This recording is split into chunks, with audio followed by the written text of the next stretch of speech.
Buying a raised bed can literally give you a green thumb. But if you don't know what you're looking for, you could end up making a big buying mistake that costs you a ton of money, a lot of frustration, and end up doing more harm than good. Over the last 10 years, I have created hundreds of raised bed gardens for my clients and students. And I've created a 5-point checklist that everyone should look through before they ever purchase a raised bed. So let's get to it. So the checklist I'm following is from my book, Kitchen Garden Revival. In chapter 2, which is called Gather, I walk you through all the steps to gather all the materials for a beautiful kitchen garden. And of course, the first thing on the list is raised beds. So we're gonna go through all 5 of the items on this checklist, and then I'll show you the little table that I create anytime I'm trying to pick what I'm gonna use for my raised bed. So the first item on the checklist is natural. We're trying to grow the most natural, organic, healthy food possible.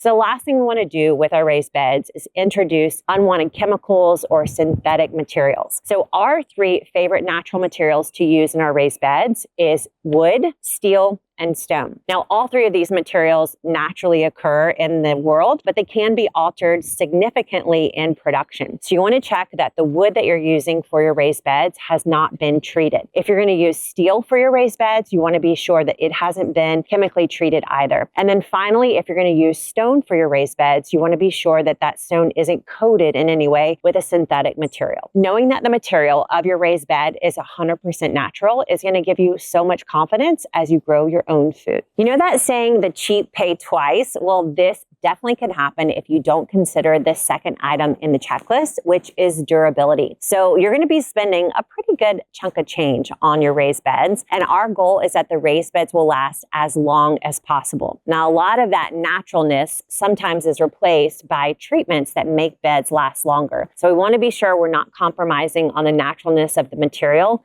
but we do want a bed that's going to last as long as possible. When it comes to wooden beds, you want to get materials that are going to last the longest. You want to stay away from materials like pine, and you want to work with woods that are harder, things like cedar, hemlock, redwood, cypress. You want to buy woods that are meant to last for many, many years, even in the outdoors. We use untreated cedar beds in our Gardenary wood line, and those are going to last 5 to 10 years, depending on your climate and what your weather is like. When it comes to steel beds, those beds are going to last probably 10 to 15 years, especially if they have any kind of outward coating. This particular bed I'm sitting on is a Corten steel bed, and this Corten steel is set to rust to a certain point and then stop rusting. So generally, a steel bed is going to last about 5 more years than your wooden bed. And then finally, you have stone beds. Now, some people just kind of stack stone out in their garden, and the stone itself might last for a long time. But if you don't set it up with a cement footer, if you don't use the right mortar between your stones, then it could start to crumble or fall apart. But that stone itself, if you place it on a cement footer, that stone bed should last you for the rest of your life. There are some things you can do with all your beds to make them last longer, like putting that footer under the stone bed and adding this to your cedar bed. So this is an eco-friendly stain. It's made of whey, W-H-E-Y, and it patinas the wood and keeps it from decaying over time. So you can see my raised beds are a little bit different color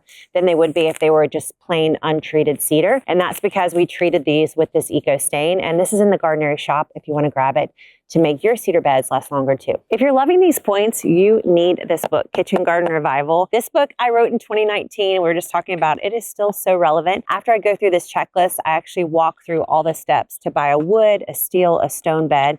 So if you don't have this book yet, you need it. I'll put a link to it right below this video. So there's this theory called the beautiful garden theory. And the idea is that no matter what, you should make your garden beautiful to you. Even if you're not a good gardener, even if you're not sure it's going to work, you should make your garden beautiful. Because if your garden's beautiful, you're going to want to go out there. And then when you go out there, you're going to want to take care of it. And so the more you take care of it, the more beautiful it will be, and on it goes. So number 3 on the checklist is the garden, your raised beds, they should be beautiful to you. One of the ways I've learned to make a raised bed look beautiful, no matter what, is to align it with the style of the home. So if you want to take a little bit of time and think about your style, the way you design your home or apartment, how you do your rooms, how you do the exterior of your home, and then try to match that with the raised beds that you choose. In general, these are a couple little rules that I use. If I'm doing a cottage or farmhouse style home, then I will likely use cedar raised beds. If I'm doing a home that's a little bit more modern, I will lean towards steel. If I'm working with a home that is more European or French, I will lean more toward stone beds. So you can do your own interpretation of style, but the key goal here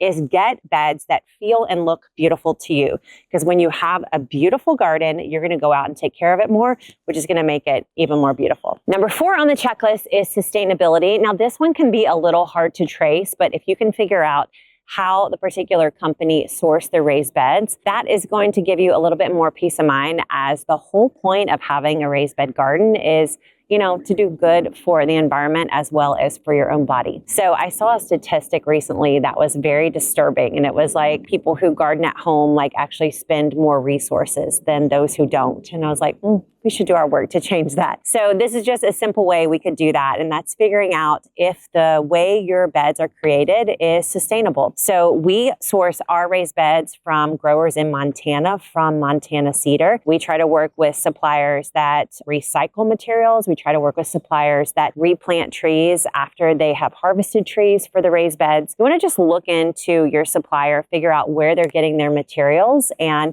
see if they recycle, see if they replant and replace the resources that they've used. Just do a little bit of research to figure out how sustainable those materials are. In general, I think most steel materials can almost all be recycled. I think that most wood materials will eventually degrade and decompose after, they're done after 10 or so years in the garden. And then stone materials, for the most part, are just gonna kind of sit there after they're done in the garden. Maybe they'll never be done in the garden because they'll last forever. I forgot to mention raised beds that check literally all 5 of the points on this checklist. There are Gardenary cedar beds. I love these things. They come in kits. I don't own a miter saw. I don't know how to do carpentry work, and I built these beds myself. You can do it too. They come in a kit right to your doorstep. You just unbox them, put them together, and ta-da! Perfect raised bed gardens that are beautiful, natural, affordable, durable, sustainable, all the good stuff. So if you want to grab raised beds just like mine, I'll put a link right below this video. Now, the last thing on the checklist is affordability. I know. We got to talk about budget and money. So if you're looking for the most affordable raised bed, then you want to go with cedar.